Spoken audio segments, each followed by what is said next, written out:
is called to look into is the question of whether the orders or whether the hearing will be rendered academic or nugatory. Now, at paragraph 20 of our supplementary submissions, which are dated 28th of October, 2024, we have cited before you a case by the Court of Appeal, Attorney General versus Matindi, and 55 others, where the court explains the following. A successful appeal is not reduced to a mere Pyrrhic victory or paper judgment. Whether or not a matter will be rendered nugatory is determined on a case-by-case basis, depending on the peculiar circumstances of the case. But ordinarily, the court will grant relief if what is apprehended cannot be undone once it happens, or cannot be undone without undue hardship or expense, or cannot be adequately compensated by an award of damages. The court takes into account the respective hardship that grant or refusal of relief is likely to wrought on the parties. I want you to take my colleagues' submissions where they say you cannot undo. Once a new candidate for deputy president is nominated and sworn in, they say the court has no jurisdiction to undo that appointment. This is what they're telling you.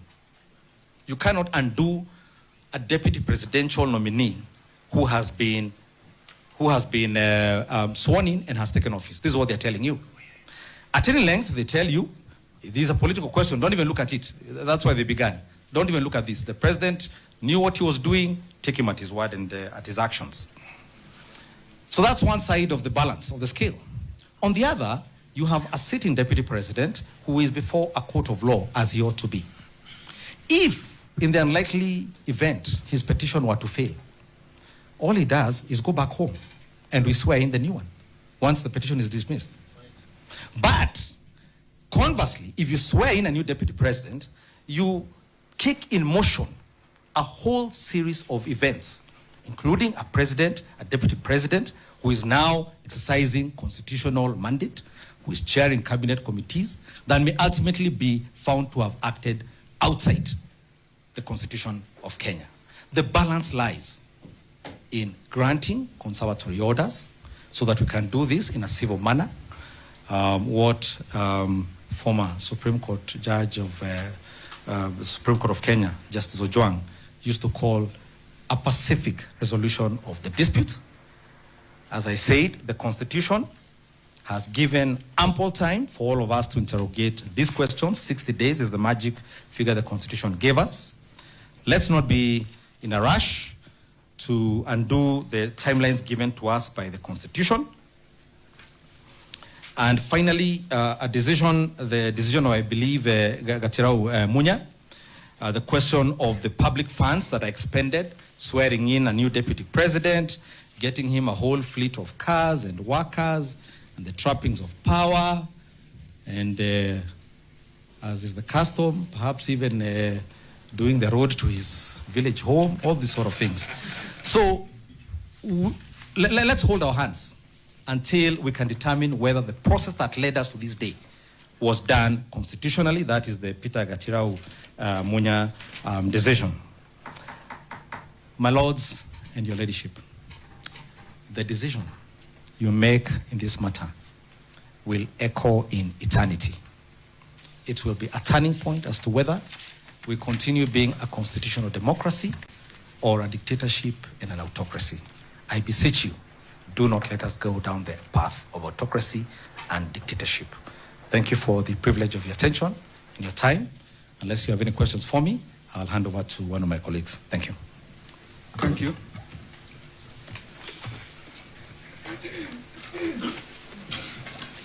My Lord, my name is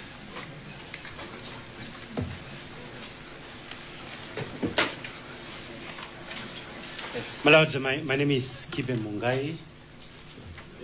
The team leader is Paul Muite, Senior Counsel, assigned this application, the one from Kerogoya, to me, Professor Ogada, and Mr. Ndegwa Jiro.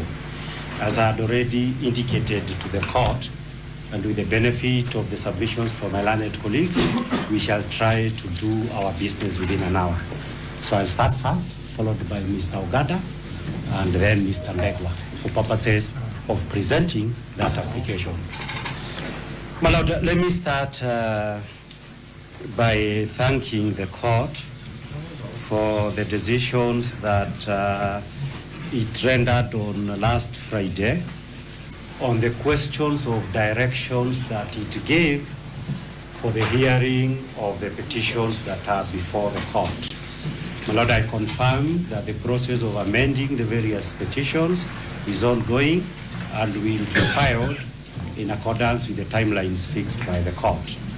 My Lords, going by the timelines that you gave, it is also my pleasure and appreciation, and that is in ensuring with the compliance with the Mutunga rules, that it is possible for your lordships to ensure that in the same way that the month of October we dealt with the political aspects, with the political phases of impeachment, that it is now possible, courtesy of your directions, to ensure that we can be able to have a judgment on merits for purposes of the various petitions that are before you.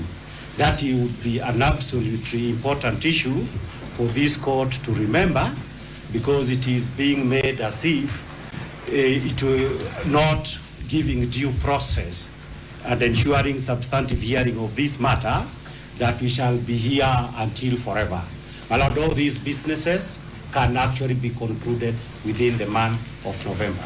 That being the case, my Lord, by way of introduction, let me say two things in my own words as counsel representing, I believe, the 4th to 8th petitioners who filed the application that is before the court.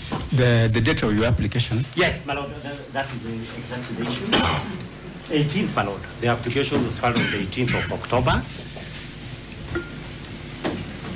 Yes. If we put it there. Okay. My Lord, 18, it is supported by an affidavit sworn by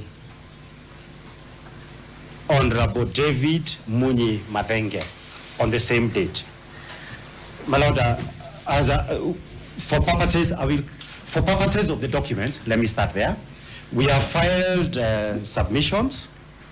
The submissions were filed yesterday. There is a supplementary we filed today, and we have filed various responses to the affidavits to set aside that my learned colleague, Mr. Ogada, will be referring to them. My Lord, that being the case, I wanted to say that by way of an introduction, there are two broad issues that I can be able to say. My Lord, thank you.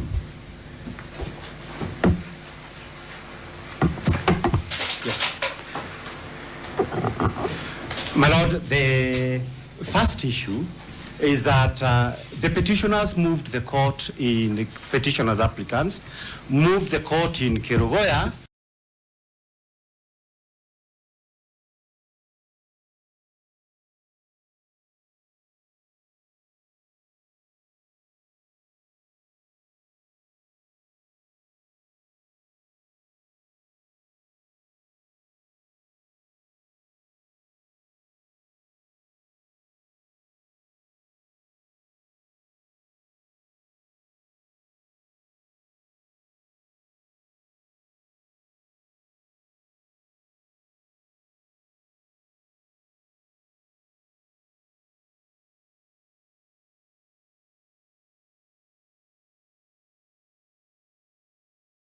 proceedings after you hear us. Two possible scenarios are clear. Number one, the Deputy President, who has already argued his application, as his advocates has pointed out, is an elected Deputy President, an election that was conducted on the 9th of August, 2022. My Lord, on account of the vote of impeachment passed by the Senate on the 17th of August 2024, if the process concludes in accordance to the manner in which it has so far been implemented under Article 149(1) of the Constitution, it would result into Kenya having an appointed president 2 years after one who is elected was put into office. My Lord, that's a big thing, whichever way you look at it, for the simple reason that one of the important devices of the 2010 Constitution was to ensure that the holders of the offices of president and deputy president have the direct mandate of the people. So, in a matter where that important issue of our constitutions could change, it is our submissions that every absolute care must be taken to ensure that the process and the law leading to this very critical political and legal transformation on our constitution has been addressed. How would this be addressed? My Lord, we shall be arguing together with my learned colleagues that the only way in which this can be done is through the hearing on merits of the petition that are before this court. My Lord, having given those introductory remarks, let me come to the application of the 18th of that day, and by highlighting the issue that we both clearly knows. My Lord, impeachment, and many cases, I will not go through them. The many cases that have been cited of impeachment shows that impeachment in Kenya has 4 processes. One, where allegations are made, that is purely political. Muduse went around, collected his evidence, presented. There was a motion, I believe, dated 29th of September, asking Parliament to have this 26th. I'm told 26th of September.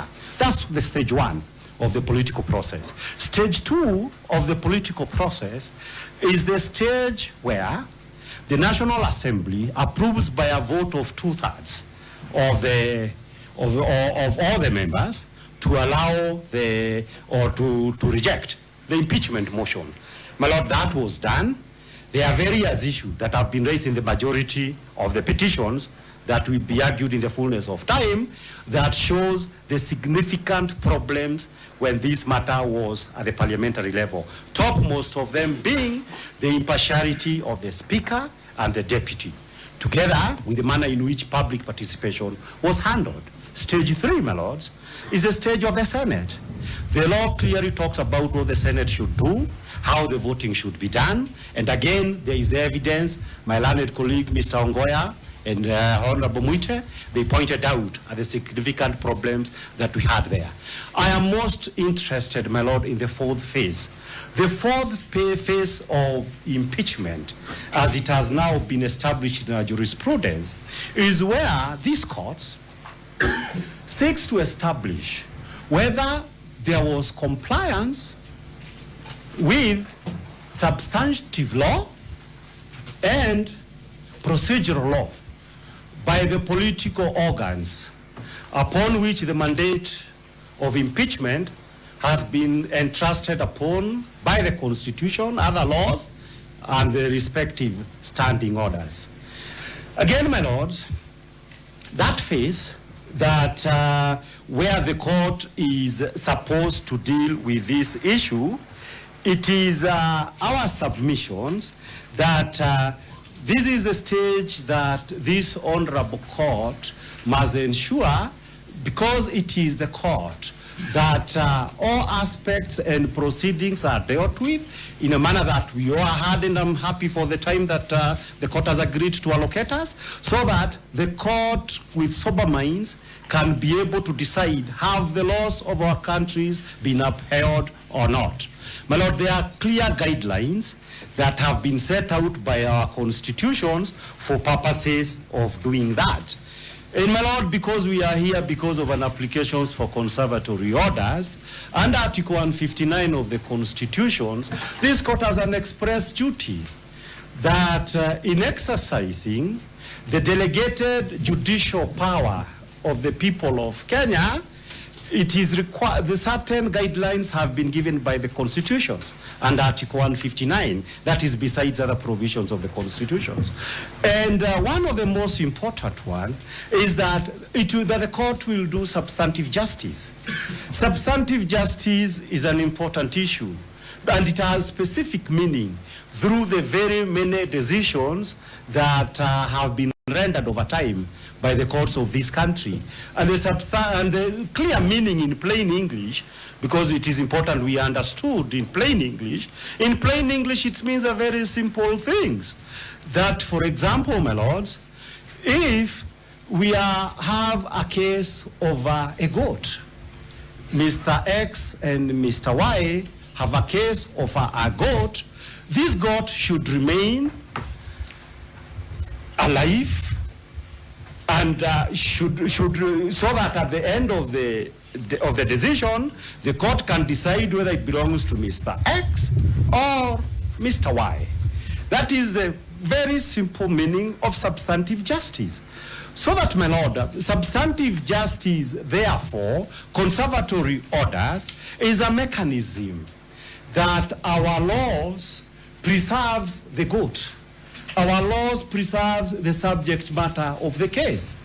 The subject matter of the case, my lord, is the questions of vacancy in the office of the president. Going by the Senate, the deputy president was impeached. On account of the orders that have been given, that office is yet to be filled. So that, my lord, the question, therefore, is easy to define and can be defined this way. That as we wait for the hearing and determinations of this case, it cannot be settled at the interim level that the Honorable Kindiki will now be the Deputy President of Kenya, so that as we argue the petitions, there is already the impeachment process has been concluded to the disadvantage of the other people, of the other person who is seeking the same office. So that, my lord, is a simple issue that is very easy to define. So that, my lord, we shall be arguing that when we come to that particular issue, why on earth, because you have before you, because if a conservatory order is the legal mechanism, the legal device that is established by the constitutions to preserve the substratum of the matter and for this court to do substantive justice, how on earth does the respondents expect that substantive justice will be possible if the trophy that is being tussled over, that is being contested over, is handed over to them? My lord, all systems of justice would be offended to be told that it is possible at halftime for one team to be declared to be the winner before the matches is concluded. Why can't we wait for all these issues to be concluded? It is a simple meaning of what substantive justice is all about, and the courts, the duties of the court to ensure that the ring is held even for all the parties, so that we do not argue over an academic matter, which would be the worst issues that can happen. My lord, there is the case of the Gatirao Peter Munya. I'm coming to the applications for conservatory order. The principles are very clear. I just need to go on them as quickly as I'm able to. Under Gatirao Munya and other decisions, we have a big authorities, many authorities. The issues were set out very, very clearly. And there are three tests. The first test is on the prima facie case. My lord, my learned colleagues have set out the various many legal issues that are there. That from the standpoint of the applications that we are arguing before you, there are 5 issues for purposes of the prima facie case to comply with the Gatirao Munya case. The first one, my lord, is public participation. I don't need to go into that. It's a substantive issue in the majority of that issue. My lord, the second issue is what we call the legality of the standing orders of the Senate. My lord, in the petition filed in Kerugoya as 015, the petitioners, amongst other things, are saying that although the Constitution provided for clear timelines on how, for example, the business is going to be conducted, and specifically said that this investigative committee is the only committee that can be able to discharge that constitutional function, the Senate established standing orders under which the plenary of the Senate can also resolve that issue. The Constitution of Kenya does not provide for a mechanism on how the Senate can discharge that function. But it is very clear on how that investigating committee is supposed to conduct its business and how the right to hearing is to be given after a finding has been made that there is a case worth responding to. My Lord, I submit that's a big issue on the standing orders that were used to pass the vote of impeachment. The second issue that has been sought in that case is the issue of interpretation and application of those laws on impeachment, 44, all those laws, 48, 144, 144, 149, all those have been raised. My Lord, as you clearly know, this is a first impeachment for purposes of those laws. And therefore, if a question of interpretation has been raised specifically before you, it underscores the necessity to ensure that on merits, this court actually determines and interprets the law, so that the next time we have probably to do it against the president or against Kindiki if he gets there, the law would be clear and we shall not be going through all these things. So a serious issue has been raised by that petition. The other serious issues that have been raised is, of course, the fairness of the Senate proceedings. I will not go into that because already the lawyers for the deputy presidents have raised that issue. And the fifth important issue is the issues of nominations of the Honorable Kindiki. There are issues of the nominations. My learned colleagues will say more about that. But as we wait for their turn to come, the only two issues that I need to say at this early stage is to point out the fact that under the constitutions, I believe Article 137 of the constitutions, any person occupying the office of the deputy president or the office of the president must be qualified in accordance with the constitutions of Kenya. Under the impeachment articles of the constitutions, these issues of the constitutions on the qualifications are not set out.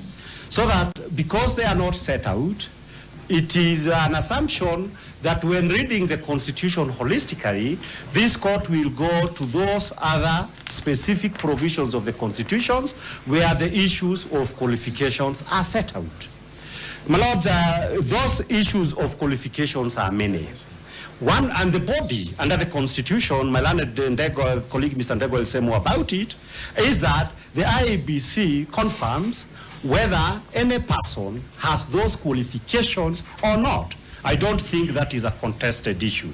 I believe it is also not a contested issue that at the time that the President of Kenya appears to have received some letter from IEBC confirming that the Honorable Kindiki is duly qualified to hold the positions of deputy president, courtesy of Article 149 of the Constitution, we did not have IEBC.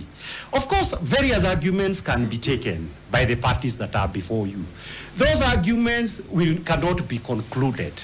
Those arguments can only be arguments to justify whether or not the conservative orders will remain in place or not, but they'll have to be settled when the petition has been heard.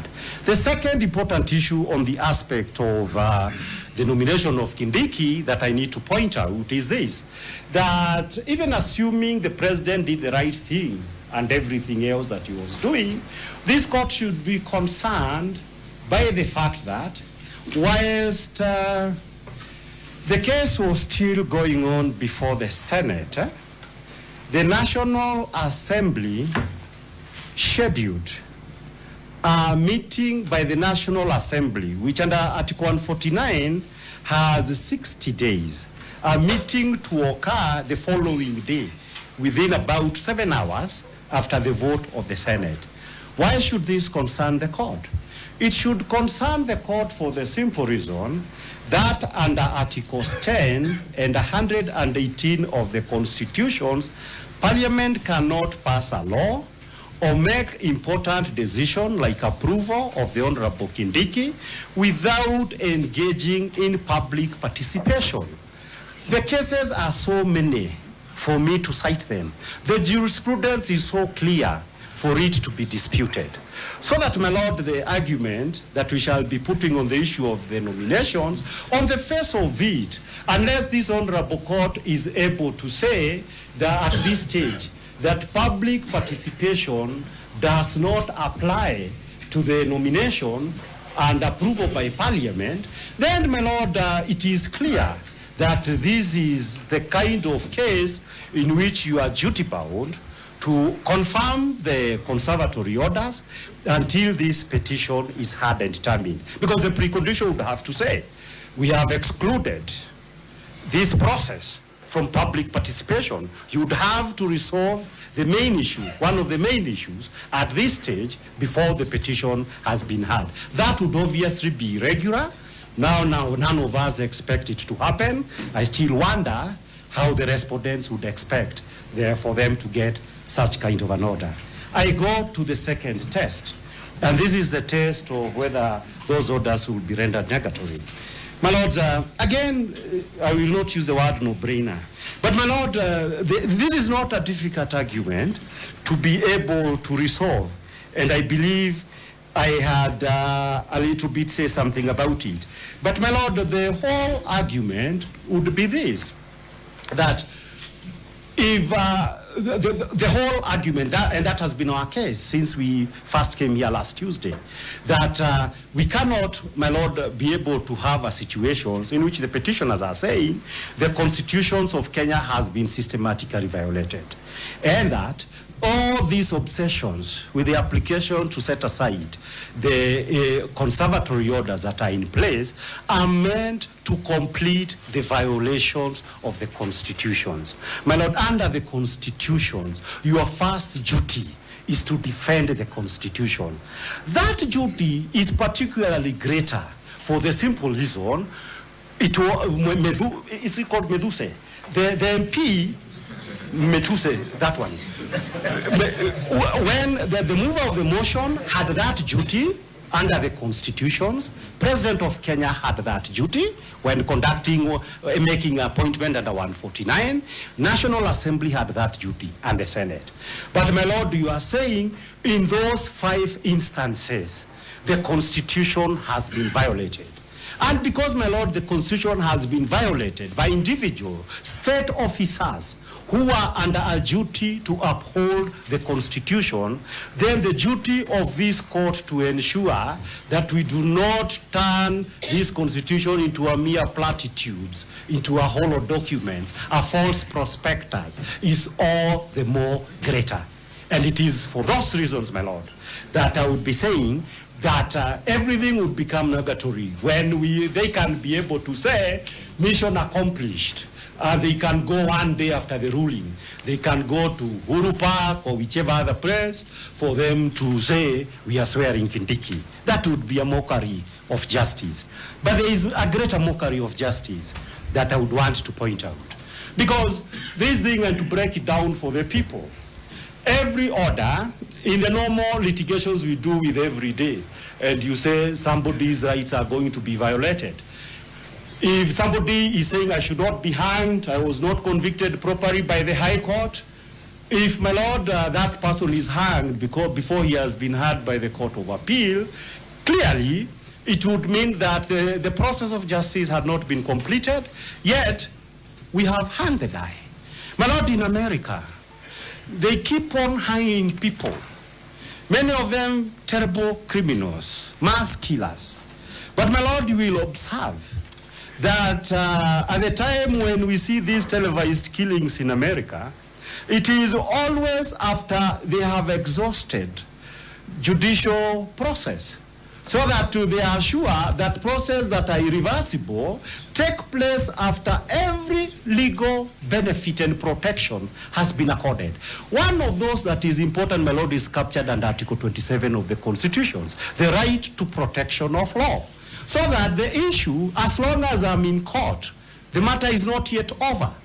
It might well be possible that we might lose this application, the interim application that is before the court. But we might also win it, and we are likely to win it. So that because, my lord, of that issue, that a person may actually succeed at the other stage is the reason why you prevent taking irreversible decisions. And my lord, what is the scenario that we are talking here? My lord, with the scenario here we are talking about here is simple. Immediately after assuming the orders were lifted, that's the scenario I want to describe. What is it that is going to happen? My lord, we would have a scenario where the Chief Justice, whilst these proceedings are pending before the court, would have to preside over the swearing in of Honorable Kindiki. My lord, is it in order for Malali friend to keep speculating about the swearing in of Professor Kindiki? Lord, the issue of swearing in and is also, and he's referred to it 3 times now. This is the 4th time. My lord, I believe that's the law. They have been saying they want to. And my lord, whereas you Proceed allowed, then. I was to ask my lord, what is the dispute before you? Is it the impeachment and whether it was lawful, or is it the nomination of the second interested party? Because First of all, it's both, and I would want some protection for me to conclude so that we are all fair. They will have their time to respond, and I will not interfere with it. My lord, so that the important scenario that we must seek to avoid is a situation, and this is matter, it is also a matter both of the Constitution and statute law. My lord, the issue is that if we get ourselves into a situation in which the Honorable, the Chief Justice, might have to preside over the swearing in of Honorable Kindiki while this petition is pending, my lord, that, to borrow the words of Honorable, my friend Muigai, Senior Counsel, would be the greatest absurdity that we can encounter. Why is it an absurdity? It's an absurdity, my lord, for the simple reason that one of the authorities that we have cited is the Assumption of Office Act, where, because of the experiences that this republic went through in the years 2007, 2008,